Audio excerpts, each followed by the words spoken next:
Let me speak to you in a direct and steady way, not as someone trying to impress you with words, but as someone pointing you back towards something you already sense deep inside yourself. If these words are reaching you, then you have already walked through an experience that asked too much of your heart. You gave, not in small portions, but in ways that stretched you beyond your limits. You showed care where it was never truly returned in the same form. You invested love in a place where love was not treated as something sacred, but instead something to consume, to use, and to take from.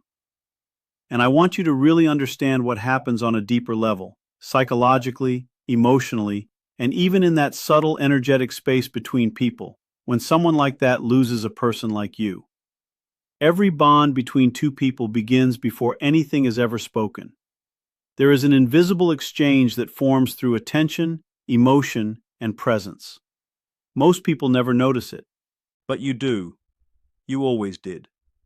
That is the nature of an empathic mind and heart. You pick up on shifts others ignore. You feel the atmosphere of a room before a word is said, and you sense, with painful accuracy, when your energy is being leaned on more than it is being respected.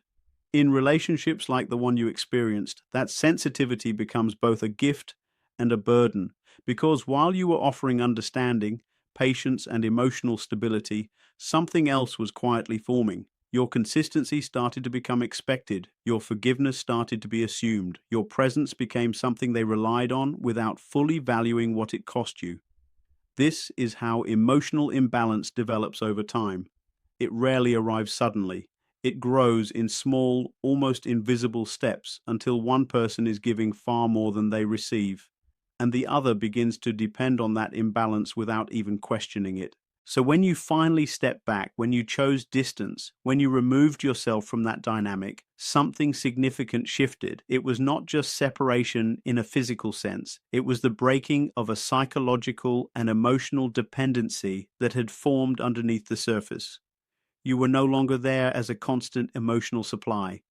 The steady source they had unconsciously leaned on was gone. And this is where confusion begins on their side. A person who has not done deep inner emotional work often lacks the language to understand their own internal state. They cannot clearly identify emptiness, regret, or emotional loss in a grounded way. Instead, what they feel is disruption, an internal instability they cannot easily name or process. It can feel like disorientation, like something familiar has been suddenly removed and nothing within them is prepared to replace it. Not because you were simply useful, but because your emotional presence had become woven into their sense of stability. When that connection breaks, the mind does not immediately interpret it as accountability or consequence. It experiences it as confusion, discomfort, and internal imbalance. Something in their emotional structure no longer has support. In symbolic terms, it is like a system that has been running on borrowed energy suddenly being forced to function on its own. The contrast becomes undeniable. What was once stabilized from the outside now has to exist without that reinforcement. And this is where a deeper psychological shift begins. When the external source is gone, whatever was being avoided internally starts to surface. The parts of themselves that were quieted by distraction, validation, or emotional reliance begin to emerge more strongly. This is not something directed by punishment or intention. It is the natural movement of the psyche trying to restore balance. When one person stops overgiving, the imbalance cannot continue in the same form. Something has to realign. And for you, this is the part that often goes unseen. When you remove yourself from a dynamic like that, you are not just walking away from a person, you are pulling your energy back into yourself. The parts of you that were constantly reaching outward begin to return inward. Your emotional field starts to reorganize, and slowly things begin to change around you as well. Your clarity strengthens. Your boundaries become more natural. You stop overextending without realizing it. What once felt emotionally heavy starts to lose its grip on you. This is not about revenge, and it is not about moral victory. It is about restoration. Something that was flowing outward without balance is finally coming back to its rightful place. At Empath psychology, this is understood as a return of inner alignment. Not because something external is being corrected, but because your internal system is no longer being continuously drained. And in that shift, your life begins to open again in ways that were previously blocked by emotional exhaustion. Not instantly, but steadily, quietly, naturally. Because when your energy is no longer tied up in imbalance, it begins to move forward again. People begin to enter your life who naturally reflect your sense of worth. Opportunities show up not because you are chasing them, but because something inside you and the world around you is finally in alignment again. In Jungian terms, this is close to what can be understood as individuation, the return of the self to its own center. From here, the paths of both individuals begin to unfold in very different directions. For the empath, the absence of that connection does not simply feel like loss. Over time, it becomes a kind of re-entry into yourself. Everything you once extended outward, your emotional awareness, your depth of care, your ability to sense what others are feeling, begins to come back to you, but it does not return in the same fragile form it once had. It returns refined. Your perception becomes clearer. You start noticing patterns in people almost instantly, without overthinking. You can sense intention more quickly, without needing long explanations. Your boundaries, which may have once been stretched or unclear, start to strengthen naturally, not from effort, but from experience. And slowly, you stop being easily reached in the same way you once were, not because you have shut down, but because you have become more complete within yourself. There is a groundedness in you now that does not bend toward what drains you. In that sense, you become emotionally and energetically self-contained, no longer accessible to what once disrupted your balance. This is not superiority, it is simply restoration. For the narcissistic structure, however, the pattern tends to shift in a very different way. The behaviors that once seemed effective, charm, persuasion, selective warmth, emotional control, begin to lose their impact over time. The environments that once responded easily start to change. People become less responsive to surface-level influence. The responses they used to rely on no longer arrive in the same way. What follows is often confusion rather than reflection. Instead of turning inward with understanding, there is usually an attempt to regain what was lost externally. Old strategies may be repeated. Attempts to reconnect, reassert influence, or reopen the dynamic can appear. But the relational field has already changed, and what once worked no longer produces the same effect. From a psychological perspective, this is not punishment in a moral sense. It is the natural consequence of a system losing the emotional environment that once supported it. When the empath withdraws, the emotional structure that depended on that exchange is forced to operate without its usual support. And so, both sides are pushed into different forms of change. One moves toward integration, the other often moves through instability. But it is important not to misunderstand this as a simple story of victory and collapse. That would reduce something far more complex. What is actually happening is a rebalancing of inner and outer life. For the empath, this return is not just recovery, it is transformation. The energy that was once scattered through emotional overgiving begins to gather back into a single focused presence.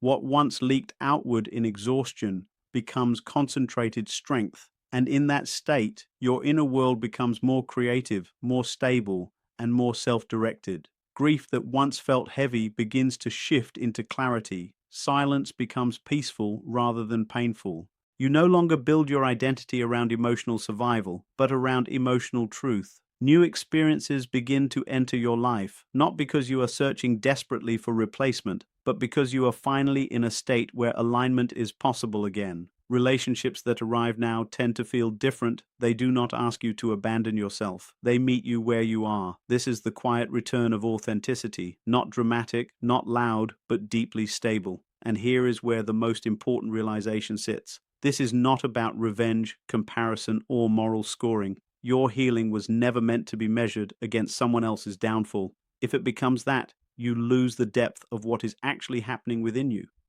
The real shift is much more subtle. It is the ability to exist in your own center without needing validation, without needing closure from others, and without needing emotional repayment for what you gave. That is where dignity begins to settle in. Begins. You are not simply recovering from something, you are becoming someone who no longer returns to what once diminished them. And in the deeper psychological sense, what is often called loss becomes the doorway through which individuation happens, where the self is no longer split between overgiving and self-abandonment, but finally gathered into wholeness. The empath may have once been seen as a gateway to deeper emotional connection, but when that connection is treated as something to extract from rather than something to honor, it slowly becomes distorted.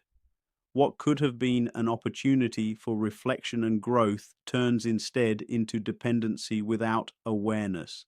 And in that distortion, something important begins to collapse from within. Over time, that collapse does not lead to integration, it leads to fragmentation, not because life is cruel, but because inner work has been avoided. Without reflection, without accountability, and without the willingness to genuinely look inward, a person can continue moving forward externally while slowly becoming disconnected internally. That sense of emptiness that follows is not created by the empath leaving, it is revealed by their absence. If you are listening and you have already stepped away, then understand this in a very grounded way. You did not leave out of coldness or revenge. You left because something in you finally recognized the cost of staying. There comes a point where continuing to give more of yourself is no longer an act of love, it becomes self-erasure. And when that realization arrives, walking away is not cruelty. It is self-preservation. You withdrew because your inner world asked you to return to yourself. Because you understood, perhaps quietly and painfully, that offering your clarity, your patience, and your emotional presence to someone who refuses to meet you in reflection will eventually drain your own sense of wholeness. It is important not to turn that experience into self-blame. The time you spent trying to hold things together, trying to explain, trying to understand, trying to give more chances than the situation was returning, that time carries weight, but it was not meaningless. It shaped you. It revealed your depth, your endurance, and also your limits. And those limits are not failures. They are signals. They show you where your energy ends and where your self begins. What you called exhaustion was also education. What you called heartbreak was also awareness forming. And what felt like loss was also the beginning of your return to yourself. Now the balance begins to shift. Not in a dramatic or sudden way, but in the quiet restructuring of your inner life.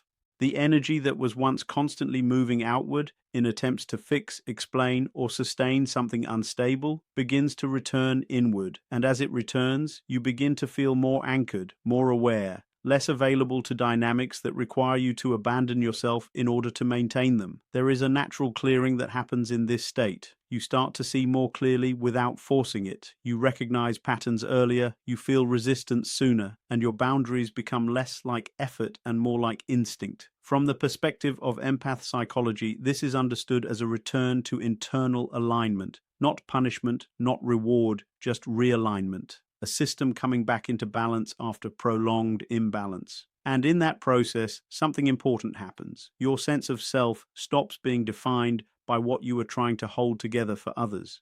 Instead, it starts to form around what you are willing to allow for yourself. The need to over-explain fades. The need to be understood by those unwilling to understand begins to dissolve, and what remains is something quieter but far more stable, self-respect without negotiation. So even if parts of you still look back, even if memory still carries weight, the direction of your life is no longer defined by that past dynamic. It is defined by what you no longer participate in, and that is where real change lives, not in what you endured, but in what you no longer accept. This is mine. This is not mine. That simple inner distinction becomes one of the most important skills you can develop. Learning to slow down the flood of other people's emotions allows you to finally hear the quieter voice of your own truth underneath it all. From there, you begin to build small but meaningful rituals, ways of returning to yourself throughout the day. It might be as simple as a few conscious breaths where you quietly acknowledge what belongs to you. your thoughts, your feelings, your energy.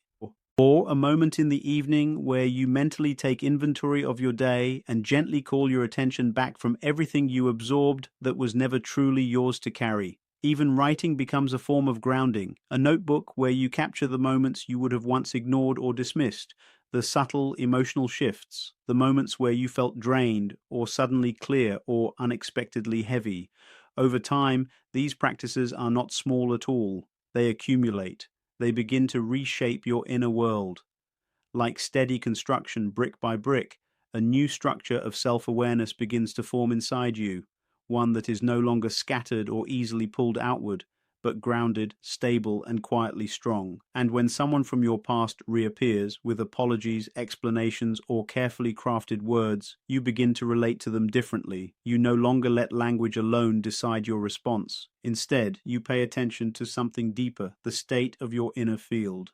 Do you feel more centered in their presence, or do you feel pulled out of yourself again? Do you feel clarity or subtle confusion? That becomes your real answer. Not their words, but your internal stability in their presence. Because time alone does not prove change, and promises alone do not equal transformation. What reveals truth is pattern, consistency, and whether your nervous system feels safe or destabilized over time.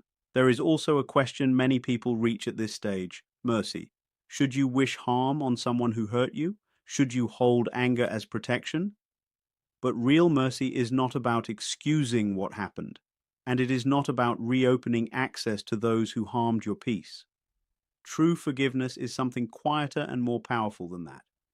It is a release of emotional attachment, so your life is no longer tied to what hurt you. You forgive not to free them, but to free yourself from carrying the weight of what they did. It is an act of inner sovereignty, a decision that your energy will no longer orbit that experience, and whatever balance exists beyond human understanding, whatever restores equilibrium in ways we cannot fully see, does not require your participation in resentment to function. Then imagine something simple: a garden. For a long time, you kept watering one part of it even though it never truly bloomed. You gave it time, attention, care, and patience. You believed something would eventually grow there, but it remained unchanged. Eventually, you stopped. At first, there was emptiness in that space, even loss, even confusion. But slowly, something else began to happen. The energy you once poured into that barren ground was redirected. And in places you had overlooked, life began to emerge again. Growth appeared where you had not expected it. Areas of your inner world that were once neglected began to flourish. That is what happens when wisdom finally joins patience, when effort is no longer wasted in places that cannot receive it. And in that shift, something very real occurs in your life. You begin to rise, not loudly, not dramatically, but steadily, with a kind of quiet certainty that does not need external validation to feel real. Your liberation is not just personal, it is deeply internal, but it also has a wider effect. Because when you reclaim your energy, you are no longer participating in imbalance. You are restoring something within yourself that had been fragmented. And from that restoration, life begins to reorganize itself around you in a more honest way. So move forward gently but firmly, not as someone escaping the past, but as someone no longer available to lose themselves in it. You are free, and that freedom, once truly embodied, does not need to be announced. It simply becomes the way you live. In conclusion, what this entire journey is really pointing you toward is not the story of what someone did to you, but the story of what you are returning to within yourself.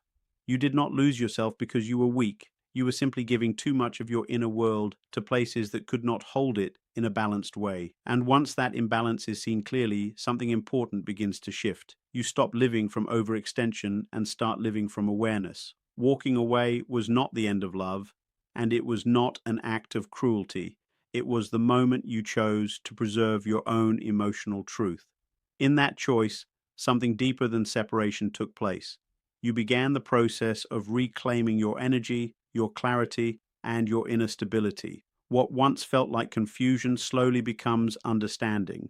What once felt like exhaustion becomes wisdom. And what once felt like loss becomes the beginning of self-return. The real transformation was never about the other person's reaction, collapse, or change. It was always about your ability to come back into alignment with yourself, where your thoughts, emotions, and energy are no longer scattered in places that diminish you. And as that alignment strengthens, your life naturally reorganizes. You become more grounded, more discerning, and more at peace with what you will and will not allow, not out of fear, but out of self-respect. So the conclusion is simple but profound. You are not healing to return to who you were before. You are healing to become someone who no longer abandons themselves in the first place.